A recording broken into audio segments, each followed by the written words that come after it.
জানো জান, সারাদিন তো কাজ করি না। সারাদিন কাজ করে বাসায় আসি। বাসায় এসে তোমার সাথে দুটো কথা না বলতে পারি না, অনেক কষ্ট হয়। তোমার সাথে একটু কথা বললে সারাদিনের কষ্টটা ভুলা যায়।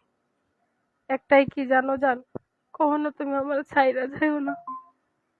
সেই কষ্টটা অন্তত আমি সহ্য করতে পারবো না। তোমার কাছে আমার একটাই রিকোয়েস্ট, তুমি কখনো আমার ভুলা যাও না। তুমি যদি ভুলা যাও না, তাহলে আমি আর বাঁচতে পারবো না। এতটা ভালোবাসি তোমার আমি, কিভাবে প্রমাণ করবো যে আমি কতটা পাগল তোমার জন্য। তুমি তো আর বাংলাদেশে নাই, তুমি বিদেশ থাকো। তুমি যদি বাংলাদেশে থাকতা না, তাহলে তুমি দেখতা যে এই পাগলিটা তোমার জন্য কতটা পাগল, কতটা কষ্ট পায়। তুমি একটু কষ্টের কথা বললে, একটু রাগ করলে অনেক কষ্ট পাই জান।